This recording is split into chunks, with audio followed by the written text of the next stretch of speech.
Hello my student, आप सभी को अपने चैनल एग्जाम फ्री पर स्वागत है। आप लोग कैसे अच्छे मस्त है, ज़बरदस्त है। तो ये देखिए व्हाट्सएप ग्रुप का नंबर है 90657194 ठीक है। इस नंबर पर आप हाई लिख के व्हाट्सएप ग्रुप को ज्वाइन कर सकते हैं। और सोशल साइंस का इसमें 80 क्वेश्चन रहने वाला है, ठीक है। कंप्लीट वीडियो देखते रहिए शुरू से अंत तक। तो आपका एग्जाम बहुत नज़दीक है, इसलिए आपको हेडलाइन ना पढ़ते हुए क्वेश्चन के साथ पढ़ा जाए, ठीक है। और ज़्यादा से ज़्यादा वीडियो को शेयर करने का प्रयास करिए। लाइक शेयर चैनल सब्सक्राइब करिए, कमेंट बॉक्स में जरूर बताइएगा, ठीक है। आइए क्वेश्चन एक है कि भारतीय जनता पार्टी को किस पार्टी का पुनर्जन्म कहा जाता है, ठीक है। भारतीय जनता पार्टी को किस पार्टी का पुनर्जन्म कहा जाता है, तो एक का सही होगा भारतीय जनसंघ का, ठीक है। अगला है दलित पैंथर्स नामक संगठन की स्थापना किस राज्य में हुई, तो दलित पैंथर्स नामक संगठन की स्थापना जो हुआ था वो महाराष्ट्र में हुआ था, ठीक है। ऑप्शन नंबर बी होगा। अगला कौन संवैधानिक संशोधन नागरीय स्थानीय स्वशासन से संबंधित है, तो 3 का सही जवाब होगा 74वां संविधान संशोधन, ठीक है। अगला प्रश्न है कि बलवंत राय मेहता समिति ने अपने प्रतिवेदन में कितने स्तरीय पंचायती राज व्यवस्था में की सिफारिश की। बलवंत राय मेहता के 3 स्तरीय था, ठीक है। इसका सही जवाब हो गया ऑप्शन नंबर सी। भारत में प्रथम नगर निगम की स्थापना कहाँ की गई थी, तो 5 का सही जवाब होगा सी नंबर मद्रास में किया गया था। अगला है सर्वप्रथम किस राज्य में महिलाओं को पंचायती राज में 50% आरक्षण दिया गया, तो ये अपना देश बिहार ही है, ठीक है। 6 का सही जवाब है। और पहली बार पूछा सर्वप्रथम किस राज्य में, सर्वप्रथम पूछा है तो गुजरात होगा, ठीक है। अगला प्रश्न देखिएगा, कहते हैं दल बदल कानून इनमें से किस पर लागू होता है, ठीक है। दल बदल कानून किस पर लागू होता है, संसदों और विधायकों पर होता है। तो बिहार में भी महिलाओं को लिए कितना प्रतिशत आरक्षण है, तो बताइएगा बिहार में महिलाओं को लिए भी 50% आरक्षण है, ठीक है। पहली बार पूछा गया तो गुजरात इसका सही होगा। अगला प्रश्न है 7 का, क्षेत्रवाद की भावनाश एवं का एक को परिणाम है, तो अपने क्षेत्र से अलगावाद होना चाहिए। 8 का, तो 8 का देखिए ऑप्शन नहीं है, ठीक है। 8 का यहाँ पर ऑप्शन होगा अलगावाद, ठीक है। अलगावाद इसका सही होगा डी नंबर। अगला प्रश्न है कि अर्थशास्त्र पुस्तक किसने लिखी, ठीक है। अर्थशास्त्र जो पुस्तक है किसने लिखा है, तो 9 का सही होगा। अर्थशास्त्र पुस्तक के लेखक कौन है, अर्थशास्त्र अर्थ चाणक्य ने लिखा, ऑप्शन नंबर बी होगा, ठीक है। अर्थशास्त्र किसने लिखा, चाणक्य ने लिखा। इनमें से किस देश को संघीय व्यवस्था अन्य देश से अलग है, इनमें से किस देश की संघीय व्यवस्था जो है अन्य से अलग है, तो 10 का सही जवाब होगा संयुक्त राज्य अमेरिका। भारत की संघीय व्यवस्था इनमें से किससे प्रभावित होता है, 11 का सही जवाब ए नंबर होगा कनाडा।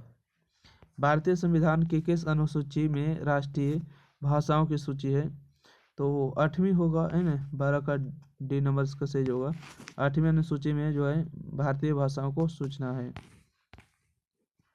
अगला है कि राज्य विधानसभा के चुनाव को रोकने की जिम्मेदारी है, राज्य विधानसभा के चुनाव को रोकने की जिम्मेदारी किसे दी जाती है, तो भारतीय चुनाव आयोग को, ठीक है। यानी शिक्षा को संविधान की किस सूची में रखा गया है, ठीक है। शिक्षा को संविधान की किस सूची में रखा गया है, तो 14 का सी संवर्धित सूची में। अगला है जर्मनी का एकीकरण कब हुआ, ठीक है। जर्मनी का एकीकरण 1871 ईस्वी में हुआ। हाउ आंदोलन किसने शुरू किया, तो 16 का सही जवाब होगा यानी कि ऑप्शन नंबर ए यानी हुई ना फूसो, नाम भी गजब अच्छा नहीं होगा। अगला है कि जनरल लोल नोल किस देश के प्रधानमंत्री थे, 17 का सही जवाब होगा ऑप्शन नंबर सी कंबोडिया थे। मार्च 1946 में फ्रांस और वियतनाम के बीच होने वाले समझौता किस नाम से जाना जाता है, तो इसका सही जवाब ऑप्शन नंबर 1 हो जाएगा जिनेवा समझौता। गांधी जी ने साबरमती आश्रम की स्थापना कहाँ की, तो अहमदाबाद गुजरात में किया है ना। 19 का सही जवाब ऑप्शन नंबर बी। अगला प्रश्न है कि कांग्रेस के किस अधिवेशन में स्वशासन की जगह स्वराज का लक्ष्य प्रस्तावित किया गया, तो 20 का सही जवाब होगा कोलकाता अधिवेशन में, ठीक है। 20 का सही जवाब बी नंबर होगा कलकत्ता अधिवेशन में। अगला प्रश्न है कि दांडी यात्रा से किस आंदोलन की शुरुआत हुई, तो हुआ था असहयोग आंदोलन की सबनीय अवज्ञा आंदोलन। इसका सही जवाब आप लोग के बीच में होगा सबनीय अवज्ञा आंदोलन। अगला है कि गांधी जी ने किस गोलमेज सम्मेलन में भाग लिया था, तो तृतीय गोलमेज सम्मेलन में भाग लिया था, ठीक है। 22 का सही जवाब होगा ओह, द्वितीय गोलमेज सम्मेलन, ठीक है। 30, 31, 32, तृतीय था कि द्वितीय था गांधी? चलिए, द्वितीय गोलीय में सम्मेलन था, ठीक है। अच्छा, एक ऐसे व्यक्ति था भीमराव अम्बेडकर जो कि तीनों गोलमेज सम्मेलन में शामिल था। फॉरवर्ड ब्लॉक की स्थापना किसने किया था? इसका सही जवाब होगा सुभाष चंद्र बोस ने किया था। तो इसका सही जवाब होगा डी नंबर। बंगाल विभाजन कब और किसने किया था? तो 1905 ईस्वी में किया था। कौन किया था? तो लॉर्ड कर्जन ने किया था। ए नंबर सही जवाब होगा। अगला प्रश्न देखिएगा, क्वेश्चन नंबर 25। निम्न में कौन मित्र राष्ट्र नहीं है? ठीक है, इनमें से कौन मित्र राष्ट्र नहीं है? तो 25 का सही जवाब होगा जर्मनी नहीं है। स्वराज पार्टी का प्रथम सम्मेलन कहाँ हुआ? ठीक है, स्वराज पार्टी का प्रथम सम्मेलन कहाँ हुआ? 26 का सही जवाब ए नंबर इलाहाबाद। इनमें से किसने जो है पावर लूम का आविष्कार किया? ठीक है, पावर लूम का आविष्कार किसने किया था? तो एमंड कार्टराइट, ठीक है, कार्टराइट ने किया। न्यू डील नामक नवीन आर्थिक नीति कहाँ लागू हुई थी? तो 28 का सही जवाब होगा ऑप्शन नंबर बी, अमेरिका में। अगला प्रश्न है, 1991 में सोवियत संघ के विघटन के उपरांत कौन देश महाशक्ति के रूप में उभरा? तो 29 का सही जवाब होगा संयुक्त राज्य अमेरिका उभरा, ठीक है, ऑप्शन नंबर डी सही जवाब होगा। 29 के बाद देखिएगा 30 नंबर प्रश्न। 30 नंबर प्रश्न है कि इनमें से कौन देश दक्षेस का सदस्य नहीं है? ठीक है, दक्षेस का सदस्य नहीं है, कौन सा देश नहीं है? तो 30 का सही जवाब होगा इंडोनेशिया नहीं है। रूस किस देश का रहने वाला था? ठीक है, रूसो जो है किस देश का रहने वाला था? 33 का सही जवाब फ्रांस का। अल हिलाल का संपादन किसने किया? अल हिलाल का संपादन किसने किया है? तो 32 का सही जवाब होगा मौलाना अब्दुल कलाम आजाद। अगला है, गुटेनबर्ग ने सर्वप्रथम किस पुस्तक की छपाई की? गुटेनबर्ग ने सर्वप्रथम किस पुस्तक की छपाई की? 33 का सही जवाब होगा आपको बाइबल की छपाई किया। अगला प्रश्न है कि महात्मा गांधी ने इनमें से किसका संपादन किया? महात्मा गांधी ने इनमें से किसका संपादन किया है? तो यंग इंडिया का किया है, ठीक है, ऑप्शन नंबर इसका 20 सही जवाब होगा 34 का। अगला है, काउंट काबूर को विक्टर एनमुल ने किस पद पर नियुक्त किया? 35 का सही जवाब सी नंबर होगा प्रधानमंत्री के पद पर। अगला है, वियना सम्मेलन की मेजबानी किसने की? 36 का सही जवाब डी नंबर होगा मेटरनिक ने किया। अगला है, आंतरिक विद्रोह को दबाने के लिए रूस में किस संगठन की स्थापना हुई? 37 का सही जवाब होगा बी नंबर, ठीक है, 37 का बी नंबर होगा चे का। अगला प्रश्न देखिएगा, भारत में उपभोक्ता संरक्षण अधिनियम की घोषणा कब हुई? तो भारत में कब वो 1986 में हुआ, ठीक है, 38 का ये नंबर सही जवाब होगा 1986। अगला प्रश्न देखिएगा, क्वेश्चन नंबर 39 में है, विश्व उपभोक्ता अधिकार दिवस कब मनाया जाता है? तब विश्व उपभोक्ता अधिकार दिवस जो 15 मार्च को मनाया जाता है। ऑप्शन नंबर इसका 20 सही जवाब होगा। अगला प्रश्न है कि भारत में सर्वप्रथम राष्ट्रीय आय का अनुमान किसने कब लगाया गया? ठीक है, किसने लगाया? तो दादा भाई नौरोजी ने लगाया। कब लगाया गया? तो 1868 ईस्वी में लगाया गया। 40 का सी नंबर। अगला प्रश्न है, गरीबी की तुलना किस अर्थशास्त्री ने कैंसर से की है? तो इसका 41 का सही जवाब होगा कुंज सेठ होगा, ठीक है, ऑप्शन नंबर बी होगा। यहाँ पर लिखा गया कुंजेंत से। अगला प्रश्न है, मानव विकास सूचकांक में इनमें से किसे सम्मिलित किया गया है? मानव विकास सूचकांक में इनमें से किसे सम्मिलित किया गया? तो 42 का सही जवाब बी नंबर होगा शिक्षा प्राप्ति। भारत में आर्थिक नियोजन का काम कौन सी संस्था करती है? 43 का सही जवाब होगा सी नंबर, ठीक है, नीति आयोग। भारत में आर्थिक नियोजन का काम कौन करती है? नीति आयोग करती है। नीति आयोग के पहले नाम था योजना आयोग, जो कि 2015 में चेंज हो गए 1 जनवरी 2015 को। अगला है, poverty and un-British rule in India नामक पुस्तक किसने लिखा है? दादा भाई नौरोजी ने लिखा। और इसमें जो है कितना रुपये का अनुमान लगाया था? 20 रुपये था। कब लगाया गया? 1868 ईस्वी में पहली बार राष्ट्रीय आय का अनुमान लगाया गया। अगला, स्वीडन की मुद्रा क्या है? ठीक है, स्वीडन की मुद्रा का नाम क्या है? क्रोन होगा सही जवाब। अगला, निम्नलिखित में कौन भारत का सर्वोच्च बैंकिंग संस्थान है? 46 का सही जवाब होगा भारतीय रिजर्व बैंक, ठीक है, भारत का सर्वोच्च बैंकिंग संस्थान है। अगला प्रश्न है क्वेश्चन नंबर 47, मानव के सर्वांगीण विकास एवं सामाजिक आर्थिक विकास के लिए सबसे महत्वपूर्ण तत्व क्या है? 47 का सही जवाब होगा पूंजी होगा, ठीक है। इनमें से कौन भारतीयों के जीवन निर्वाह का मुख्य साधन है? तो भारतीयों के जीवन निर्वाह का मुख्य साधन क्या होगा? कृषि है क्या? कृषि इसका सही जवाब होगा, बिल्कुल। प्राथमिक क्षेत्र, इनमें प्राथमिक क्षेत्र में कौन सी आर्थिक क्रिया शामिल है? प्राथमिक क्षेत्र में जो है कौन सी हो जाएगा? तो 49 का सही जवाब होगा खनन हो जाएगा प्राथमिक क्षेत्र में। अगला प्रश्न है, सोने के आभूषण की गुणवत्ता सुनिश्चित करने के लिए किस मानक चिन्ह का प्रयोग किया जाता है? सोने की गुणवत्ता को सुनिश्चित करने के लिए जो है हॉलमार्क का प्रयोग किया जाता है। 50 का सही नंबर हो जाएगा। अगला प्रश्न है, इनमें से किस संस्था का गठन 1954 में किया गया? बताइएगा किस संस्था का गठन 1954 में किया गया? राष्ट्रीय विकास परिषद का। मौसमी बेरोजगारी पाई जाती है, मौसमी बेरोजगारी जो पाई जाती है हमेशा कृषि में ही पाई जाती है, सही जवाब।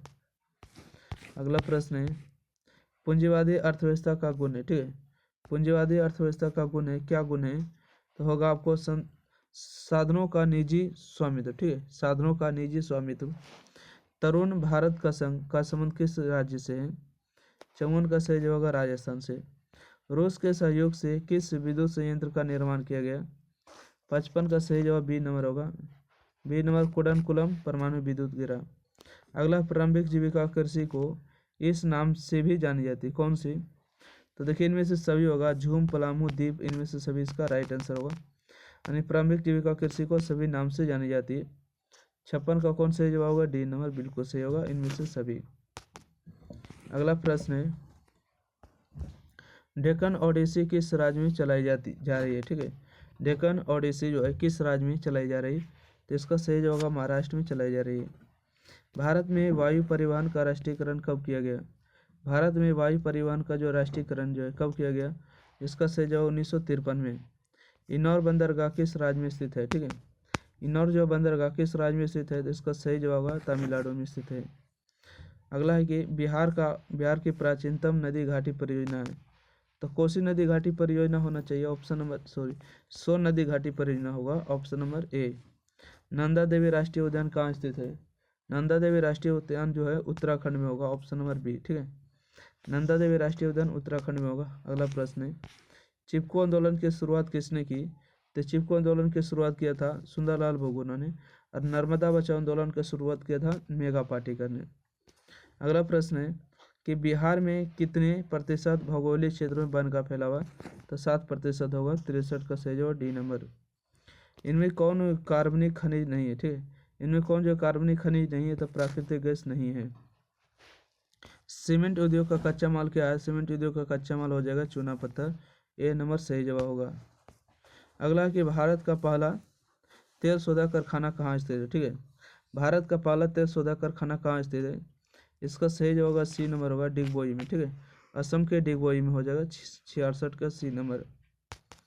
अगला प्रश्न है, मुंबई हाई प्रसिद्ध है, मुंबई हाई प्रसिद्ध है खनिज तेल हेतु होगा ना, 67 का सी नंबर होगा। भारत की प्रमुख खनन जो है फसल कौन है?